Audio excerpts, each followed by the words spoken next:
gusta iniciar con un poco de repaso.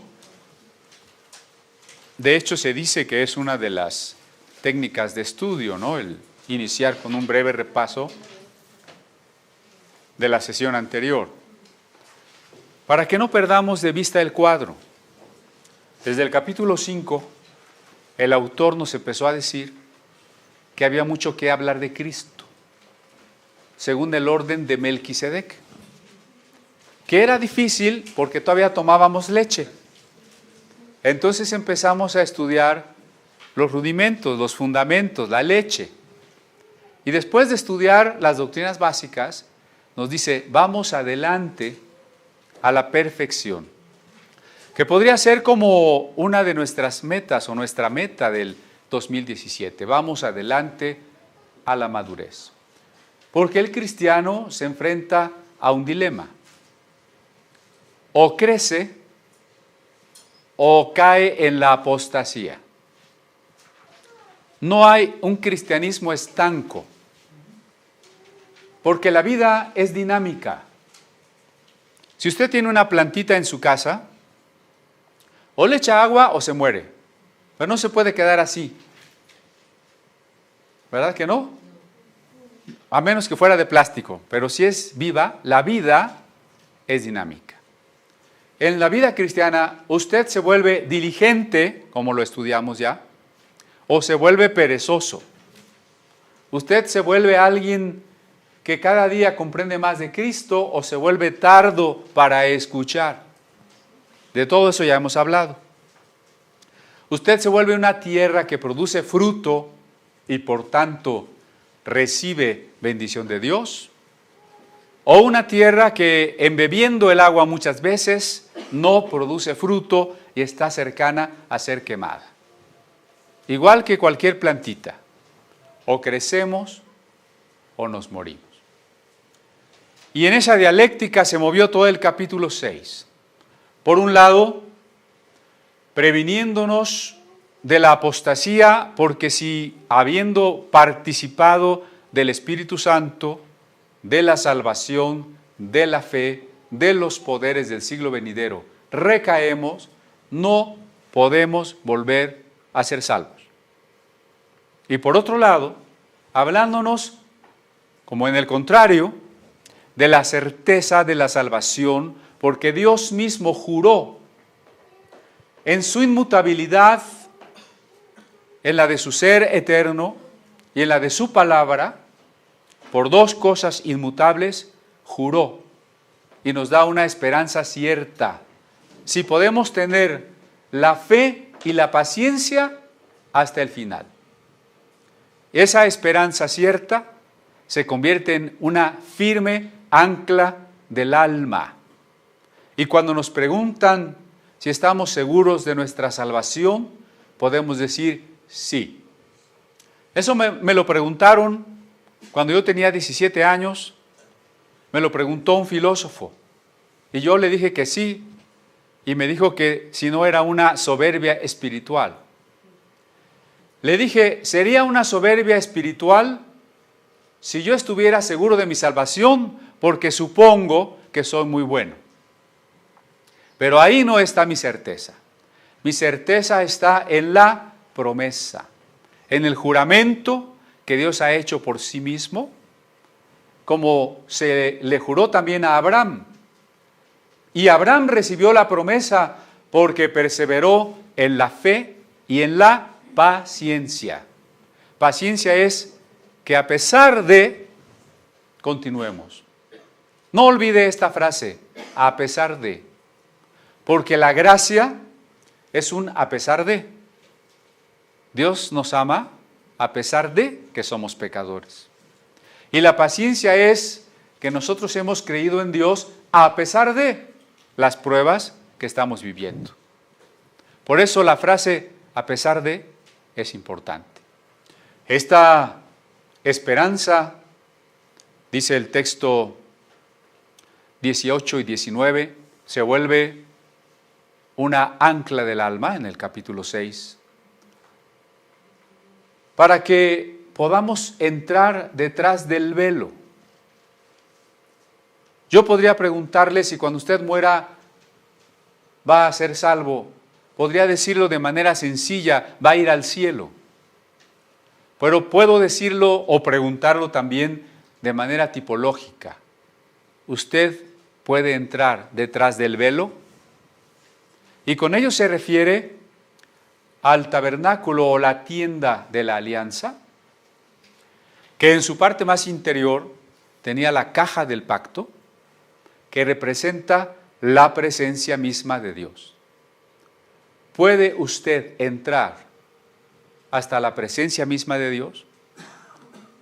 Si no es por la sangre del sacrificio, la santidad nos fulminaría. El lugar es el lugar santísimo y nosotros no somos santísimos. Ahora, ¿qué pasaría si lo santísimo aceptara en su seno a lo no santo? Se mancharía, dejaría de ser santo. La santidad, por su esencia misma, repele a la no santidad.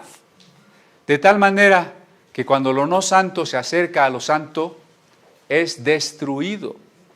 Por eso cuando Nadab y Abiú, hijos del sumo sacerdote, entraron al lugar santísimo de la manera indebida, cayeron muertos.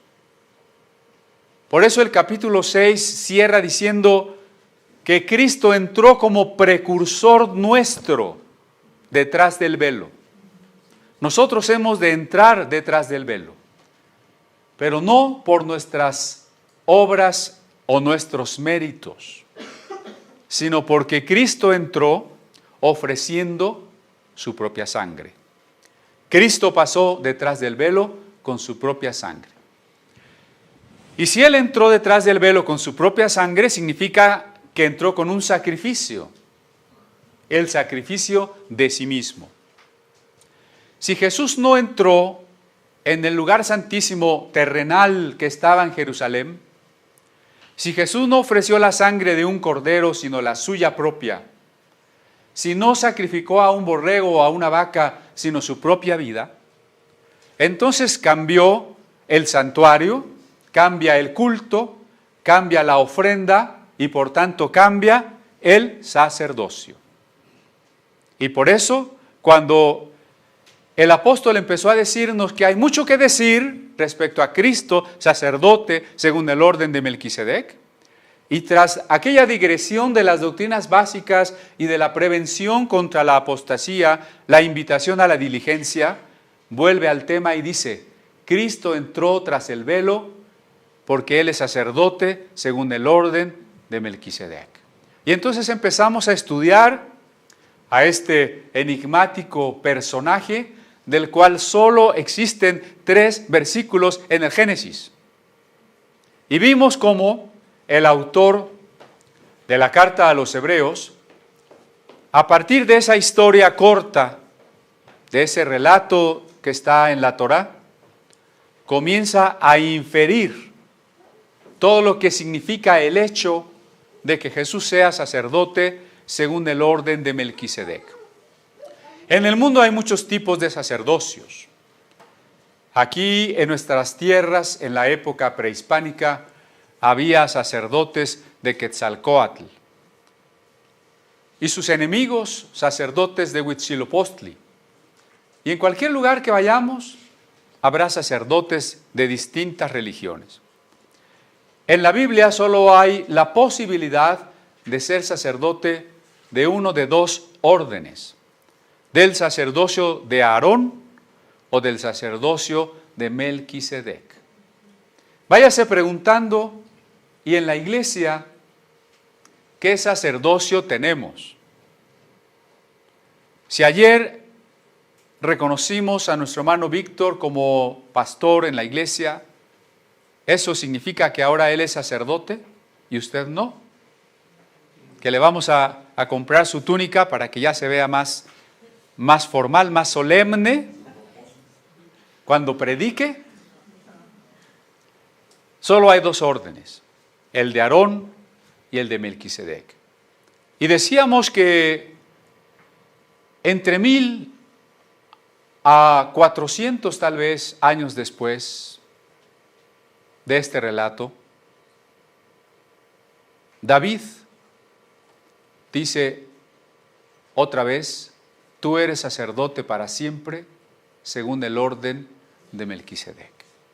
Y David lo dice, al menos en una lectura tradicional, cuando el sacerdocio de Aarón está en pie. Tendríamos que preguntarnos cómo se atreve David, ungido por el propio sacerdocio arónico, cómo se atreve David, rey sobre un pueblo que rinde culto a Dios desde el sacerdocio arónico, cómo se atreve a hablar David de otro sacerdocio, cómo estando en pie aquel sacerdocio habla de otro sacerdocio que además es eterno. Y entonces fuimos al capítulo 7.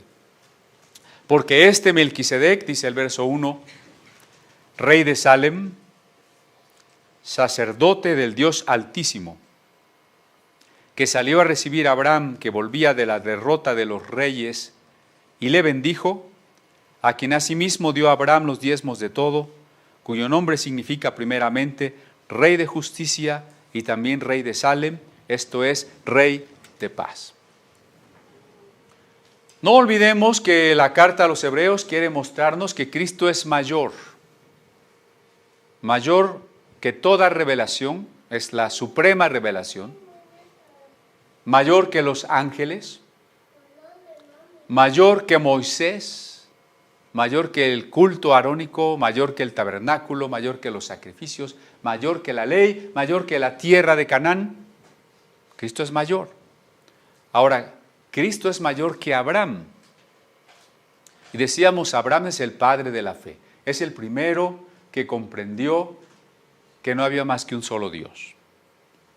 Pues hay alguien mayor que Abraham. Y ese personaje se llama Melquisedec, que significa rey de justicia. Y en tanto que es rey de Salem, significa rey de paz. Lo que decíamos ya apunta a su carácter mesiánico. Cada característica de Melquisedec está señalando a su carácter mesiánico. Es el rey de justicia y el rey de paz. Ese es un Mesías solamente. Pero también bendice a Abraham y Abraham le da los diezmos. Quiere decir que Melquisedec es mayor que Abraham. Todo el pueblo de Israel va a salir de Abraham. Toda la iglesia va a salir de Abraham. Todos somos hijos de Abraham. Pero hay alguien mayor que nuestro padre Abraham y se llama Cristo. Se llama Melquisedec. ¿Sí? Así que continuamos con el verso número 3. Sin padre, sin madre, sin genealogía, que ni tiene principio de días ni fin de vida, sino hecho semejante al Hijo de Dios, permanece sacerdote para siempre. Fíjense la inferencia del autor. Si Melquisedec aparece de pronto y no puede ser un sacerdote judío porque el judaísmo todavía no existe, no es un sacerdote de la orden de Aarón porque Aarón ni siquiera había nacido, no es un sacerdote pagano porque se le llama sacerdote del Dios Altísimo y un sacerdote pagano no puede venir y bendecir al Padre de la fe. Entonces, ¿quién es? Dice, es alguien de quien si no se habla de la genealogía es porque es eterno, en pocas palabras. No sé si usted se ha dado cuenta qué importantes son las genealogías en la Biblia. Hasta nos aburren. Seamos sinceros. Comienza el capítulo 5 del Génesis con las toledot o palabras de la genealogía de Adán. Y luego las genealogías de Caín, y etc. Y llegamos a otros libros como Crónicas, donde las genealogías se extienden a los porteros, a los levitas, a los músicos, a los sacerdotes. No se diga en el libro de Nehemías. Y cuando empezamos a leer la Biblia y nos dicen, lee el Nuevo Testamento, comienza por los Evangelios y abrimos Mateo y empezó con que quién sabe quién engendró a quién sabe quién, y no, ya me aburrió este engendramiento. Pero para los judíos, demostrar que alguien es verdaderamente un descendiente del sacerdocio o de la realeza o del pueblo judío es importantísimo. Es cuestión de sobrevivencia. El pueblo judío ha estado a punto de desaparecer en varias ocasiones en la historia. Una de las cosas que le sostienen es poder probar quién es judío. Y además, en particular, quién es sacerdote o quién es de la familia real. Las genealogías son importantísimas. Y si cuando Melquisedec aparece no hay genealogía, dice el autor a los hebreos, ese es un mensaje. Tan importante es lo que la Biblia dice como lo que la Biblia no dice. Ah, caray, ¿cómo está eso? La Biblia no dice que los apóstoles echaran demonios de cristianos, ¿o sí? Si la Biblia no lo dice, entonces no hay demonios en los cristianos. Es un ejemplo de que tan importante es lo que dice la Biblia como lo que no dice. Y si aquí no dice la genealogía, es porque se refiere a la eternidad de Melquisedec. No tiene progenie, no tiene ancestros, porque él es eterno, es hecho semejante al Hijo de Dios. Es decir, aquel personaje que aparece y se encuentra con Abraham, manifiesta la apariencia del Hijo de Dios. ¿Por qué? Porque es el Hijo de Dios. Quiero enfatizar lo que ya dije. Para nosotros semejante puede significar parecido, pero no igual. Para la forma semita de hablar de semejanza es hablar de la cosa misma tal como se manifiesta. Esto es más cercano a la manera fenomenológica de conocer. Vamos a la esencia de las cosas por lo que aparece de la cosa. Cuando Melquisedec es semejante al Hijo de Dios, es porque manifiesta exactamente la esencia del Hijo de Dios. Considerad, pues, cuán grande es este, a quien Abraham el patriarca dio los diezmos del botín. Ciertamente, los que de entre los hijos de Leví reciben el sacerdocio, tienen mandamiento de tomar del pueblo los diezmos según la ley, es decir, de sus hermanos, aunque estos también hayan salido de los lomos de Abraham. El diezmo, algo comentamos del diezmo la semana pasada. Dice aquí que los levitas tienen mandamiento de tomar los diezmos. Noten que es otro enfoque. Normalmente el mandamiento se dice de nosotros. Nosotros tenemos el mandato de Dios de diezmar, ¿no es cierto? Pero ahora se refiere o se enfoca desde el ministro. El ministro tiene el mandato de tomar los diezmos. Por eso esperamos, hermanos, que en este año podamos ser fieles en nuestro diezmo. Yo sé que Dios, cuando diezmamos, sé que Dios nos bendice, pero aún así no me gusta enfatizar la ofrenda o el diezmo por esa razón, porque entonces se puede volver como una actitud utilitarista, convenenciera. Voy a diezmar para que Dios me dé más. Sí nos va a dar, pero no lo hagamos por eso. ¿Por qué lo tenemos que hacer? Por amor. Y porque es un mandato. ¿No? Es un mandato. Algunos dicen, no, es que el diezmo ya es del Antiguo Testamento. Si suponemos que el diezmo es del Antiguo Testamento, yo pregunto, ¿qué es más, la ley o la gracia? Si en la ley se daba el 10, ¿cuánto hay que dar en la gracia? Si usted considera que el diezmo es del Antiguo Testamento, adelante, pero entonces no puede dar menos del 11. Del 11 para arriba. ¿Le parece bien?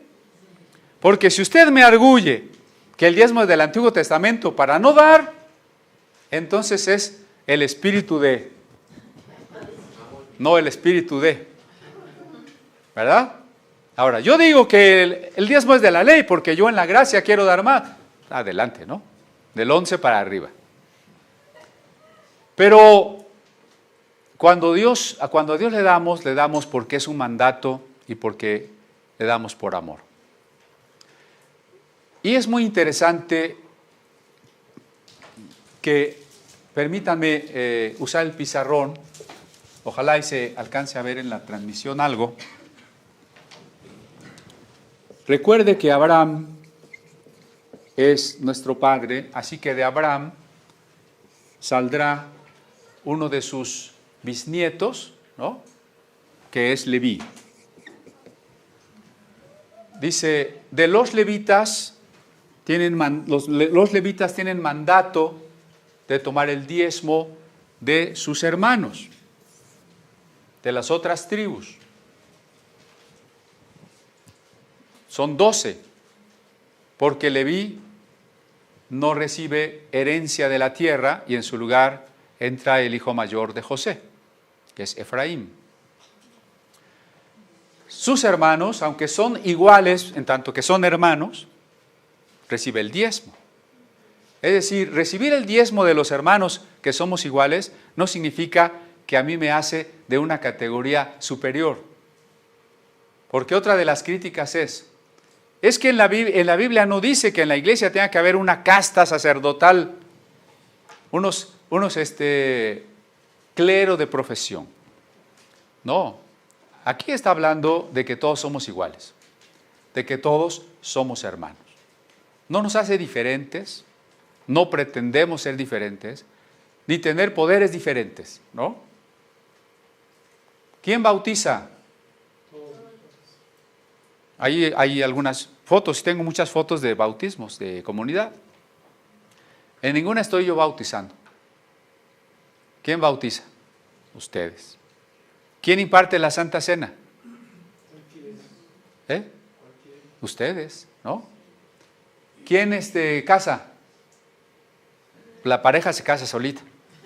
Pero ¿quién los bendice? Cualquiera de ustedes, ¿no? O sea, no tenemos ese tipo de concepción sacramental y mucho menos en el sentido de que solo ciertas personas lo puedan hacer. Toma el diezmo de entre sus hermanos. Pero hay algo muy interesante. La Biblia le llama lomos en el sinónimo o el símbolo de la fuerza y de la vida. A estar en los lomos de alguien es cuando un descendiente no ha nacido. La biología no se había desarrollado tanto. Tal vez hoy diríamos, es que el bisnieto de Abraham ya estaba en los genes de Abraham, de alguna manera ya estaba en la información genética que al final iban a ser Leví, ¿no? Así lo diríamos hoy. El texto bíblico dice, Leví estaba en los lomos de Abraham. Aún está en la vida y en la fuerza de Abraham.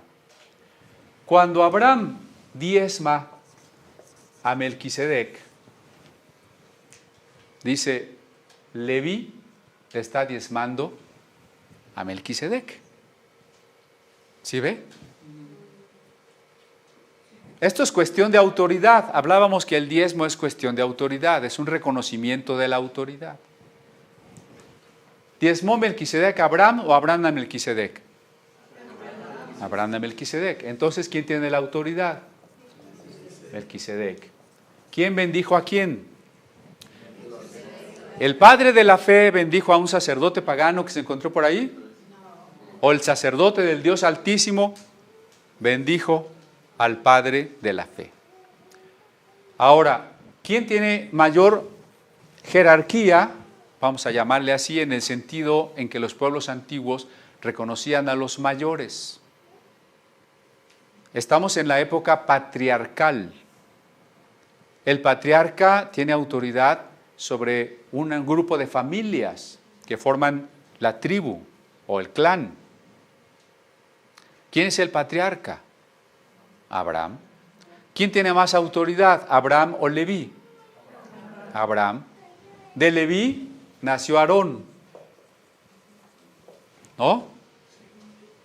Ahora, entonces fíjense, Aarón está sujeto a Leví. Leví reconoce la autoridad del padre Abraham y el padre Abraham le diezma a Melquisedec. Entonces lo que está diciendo el autor es el sacerdocio judío, el sacerdocio hebreo, mosaico de Moisés, le diezmó al sacerdocio de Melquisedec. ¿Cuál sacerdocio es mayor? El de Melquisedec. Vean ustedes cómo de 3 versículos el autor nos saca todo un estudio de la personalidad de Jesús. Siga leyendo conmigo. Dice el verso 6, pero aquel cuya genealogía no es contada de entre ellos, Melquisedec no es de la genealogía de Abraham, ¿no es cierto? ¿Recuerdan? Dijimos, ni siquiera Abraham es judío, pero menos Melquisedec. Melquisedec no es descendiente de Abraham. Alguien cuya genealogía no es contada de entre ellos, tomó de Abraham los diezmos y bendijo al que tenía las promesas. Fíjense qué tan grande es Abraham, el que tiene las promesas. Por eso cuando Abraham bendijo a Isaac, Isaac recibió esta gran riqueza de las promesas. Por eso cuando fueron con Rebeca, y le dijeron, oye, ¿quieres casarte con Isaac?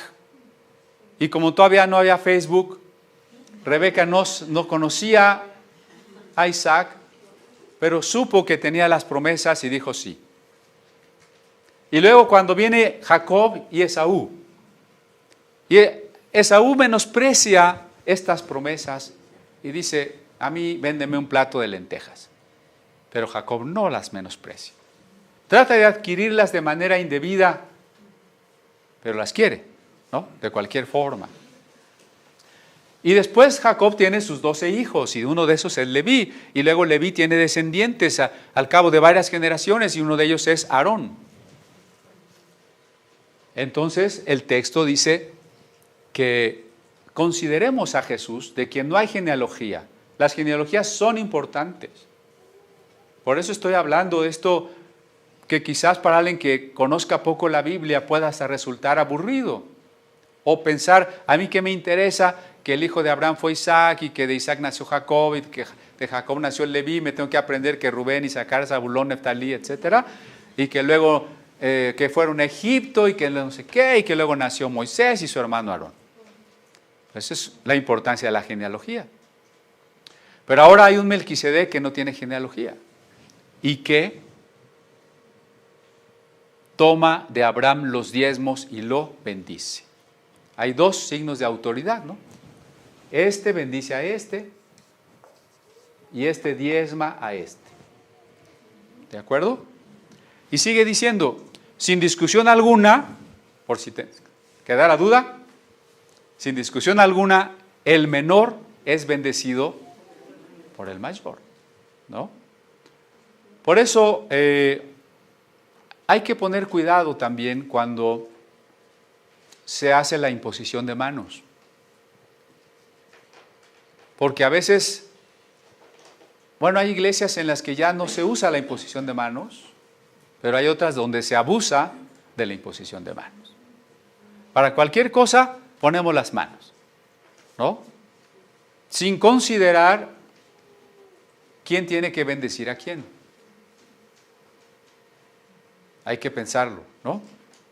Bueno, pero además dice, ¿Melquisedec es Jesús o no es Jesús? La discusión teológica ahí está presente. Hay quien dirá que no es Jesús. Obviamente el judaísmo que no cree en Jesús va a decir que no es Jesús, pero tampoco puede explicar quién es. Pero si nos queda duda de que es Jesús, noten cómo lo califica el verso 8. Aquí ciertamente reciben diezmos los hombres mortales.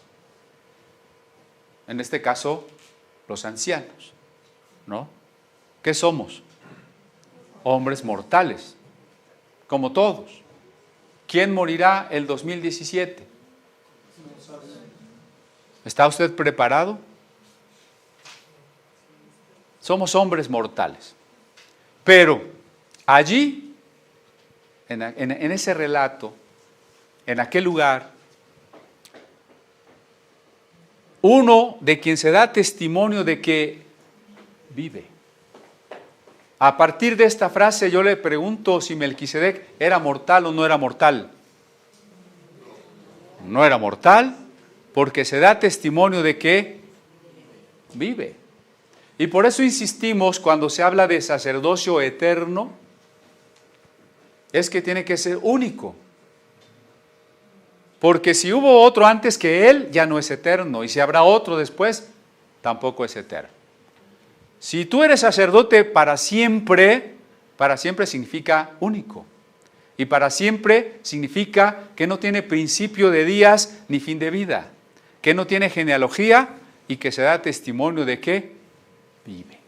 Y por eso creo que cerramos la vez pasada hablando de que la encarnación, la aparición de Jesús en carne es real, es histórica. Jesús tiene que nacer de María y gestarse durante 9 meses en el vientre. No quiero negar ni ignorar en ningún momento, pasar por alto, que Jesús fue verdaderamente humano. Pero eso no significa que una vez glorificado no pueda él manifestarse, como se le apareció a Pablo o a los discípulos tras la resurrección, o hacia el pasado. ¿Podrá Jesús glorificado manifestarse hacia el pasado? Si no lo aceptáramos así, Dios estaría limitado por el tiempo, ¿no? Es lo que yo encuentro como una explicación de las teofanías, es decir, de por qué Jesús en varias ocasiones se ve en el Antiguo Testamento como el ángel de Jehová o como Melquisedec. Se da testimonio de que vive. Y por decirlo así, verso 9, en Abraham pagó el diezmo también Leví, lo acabamos de explicar aquí, ¿verdad? Leví, por tanto Aarón, que es su descendiente de Leví, fíjese, el sacerdocio levítico, el sacerdocio arónico, pagó el diezmo a Melquisedec. Por tanto, ¿cuál sacerdocio es mayor?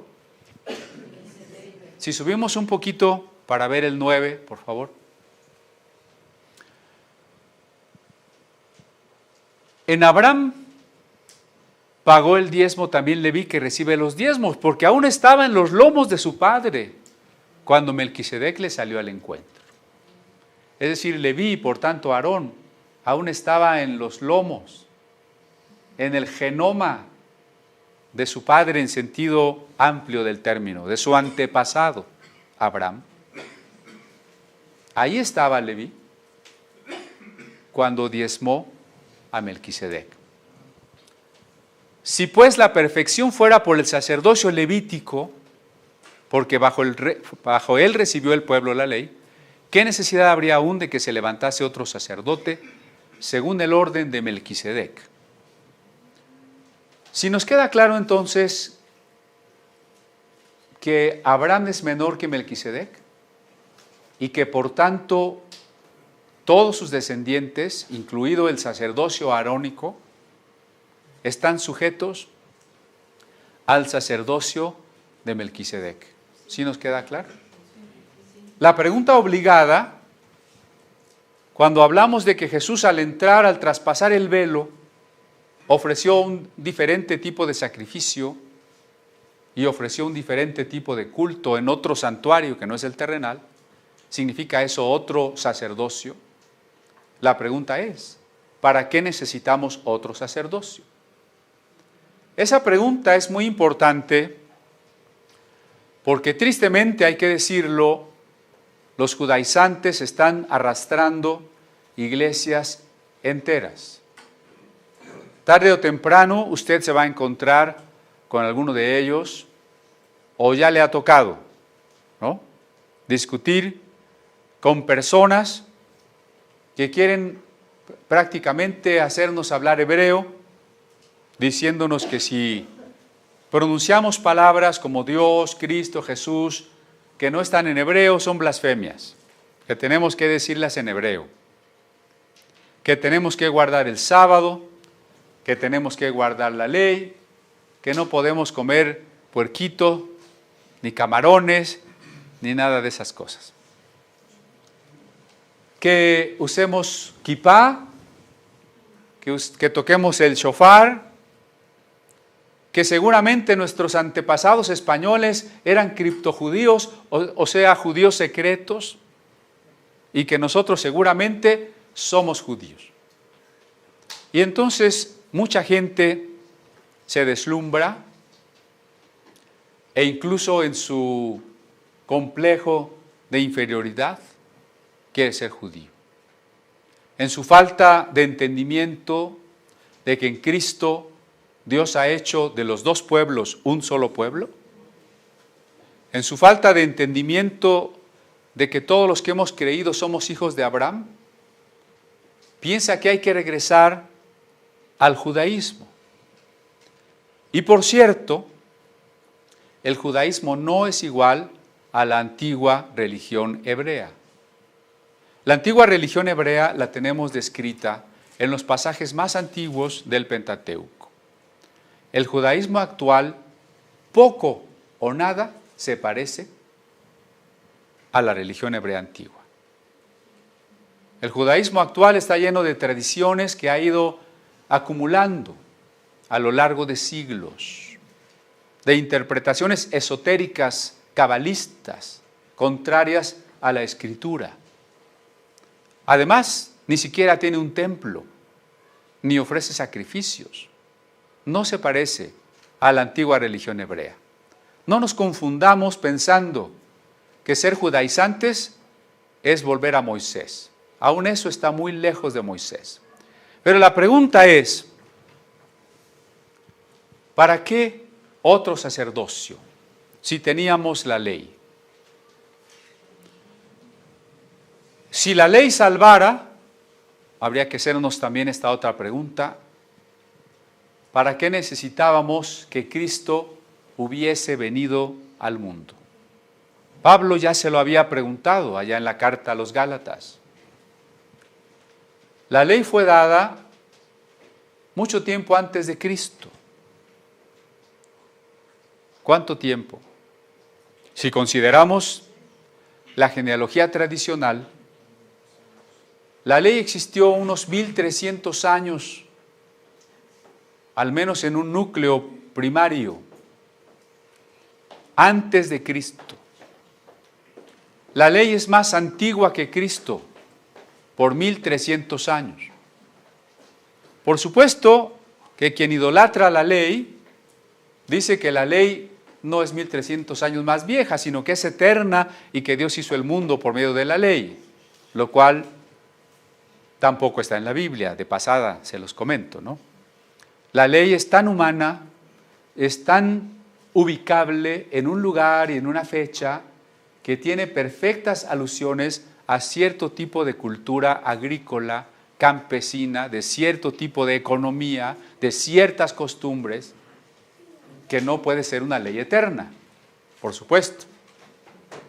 Pero si la ley salvara, y la ley ya tenía más de un milenio, hubiera sido ocioso que Dios mandara a morir a su Hijo Jesucristo.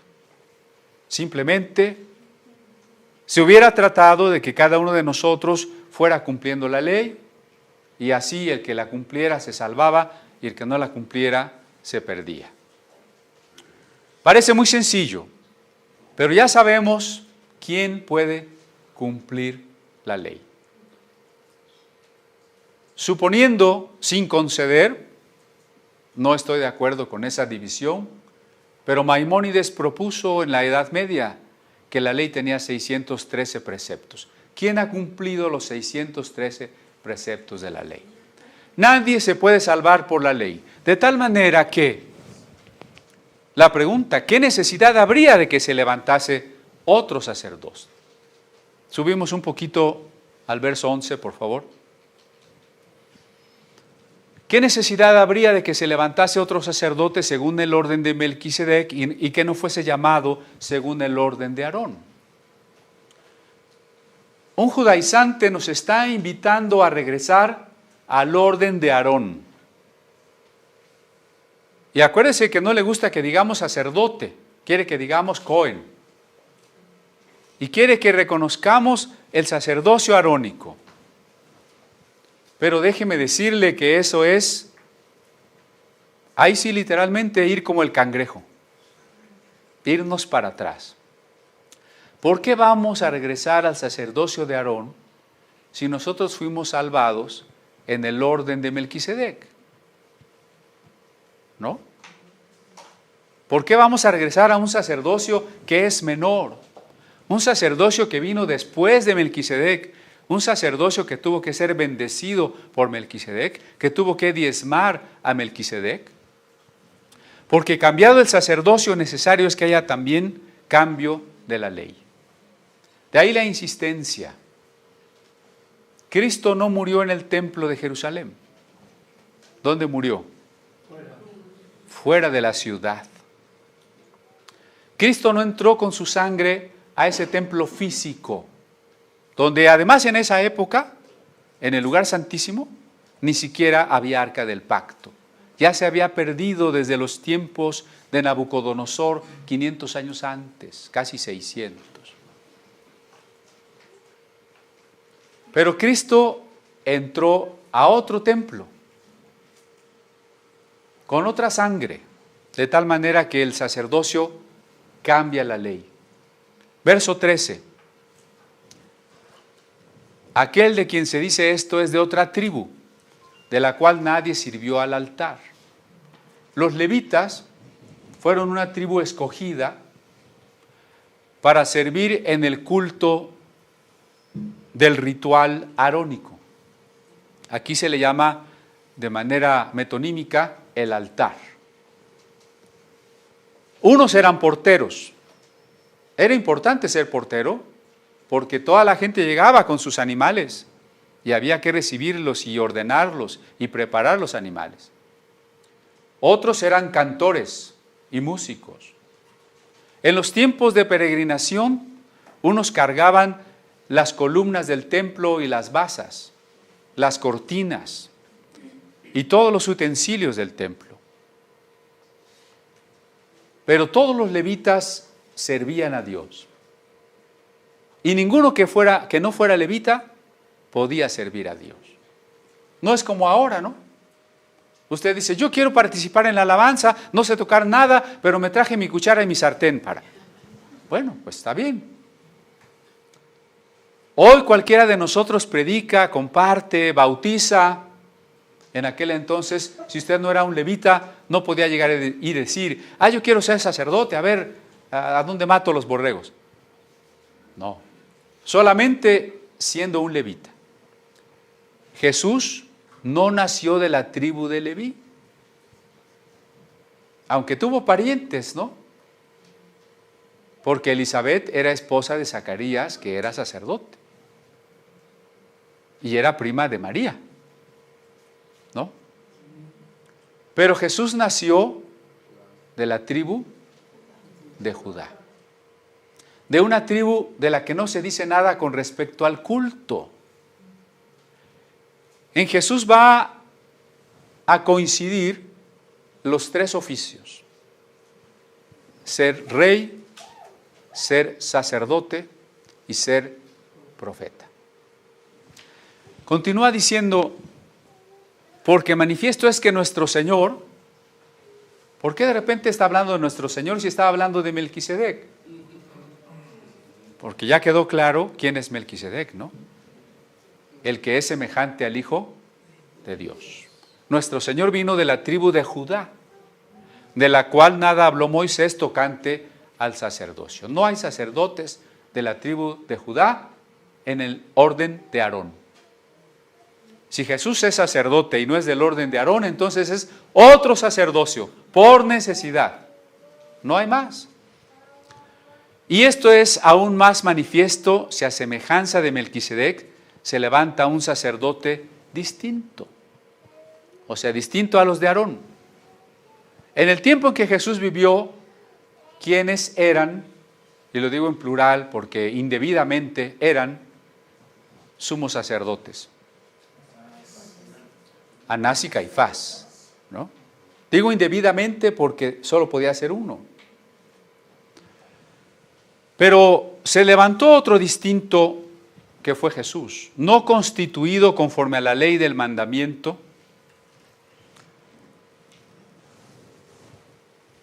acerca de la descendencia, sino según el poder de una vida indestructible. ¿Quién nombró a Jesús sacerdote?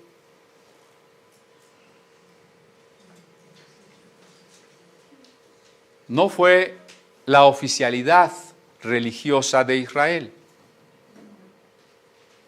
Jesús hubiera tenido que probar una ascendencia de la tribu de Leví y de la familia de Aarón. Y entonces sus colegas hubieran tenido que reconocerle y ungirle como el sumo sacerdote. Pero no es el caso. Oficialmente hablando, Jesús no fue un rabino, ni fue un sacerdote, ni fue un príncipe, ni fue un escriba, oficialmente hablando. Por eso le preguntaron los fariseos, ¿con qué autoridad haces estas cosas? ¿Quién te mandó? ¿Quién te respalda? ¿Quién te ordenó? ¿Dónde está tu título? Yo desde que tendría, 8 o 10 años, decidí servir a Dios.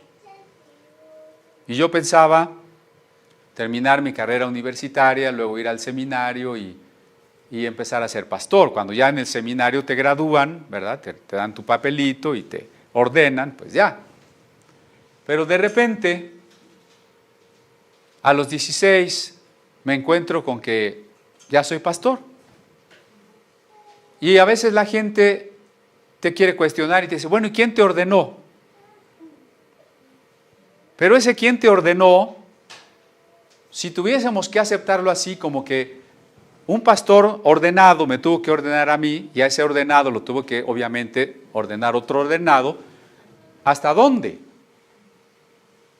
Eso se llama en el ámbito católico la sucesión apostólica. Y es una pretensión sin fundamentos de que Jesús ordenó a Pedro y Pedro ordenó al que sigue y el que sigue y así hasta nuestros días. Sin fundamentos porque la historia muestra que hubo grandes interrupciones en el nombramiento de los papas, por ejemplo, y que para empezar los papas empezaron a existir en el siglo VI. Eso si Jesús hubiera dejado a Pedro en ese sentido. No hay tal cosa como la sucesión apostólica. Es algo así lo que le preguntaban los fariseos a Jesús. ¿Tú quién eres? ¿De dónde saliste? ¿Quién te avala? Y Jesús les contesta, ¿de quién era la autoridad de Juan el Bautista? ¿De Dios o de los hombres? O sea, ¿quién ordenó a Juan el Bautista? Ustedes dicen que los profetas ya no existen desde el tiempo de Esdras, pero en el desierto se levantó un profeta y se llamó Juan. Por tanto, ¿era de Dios o ustedes lo nombraron?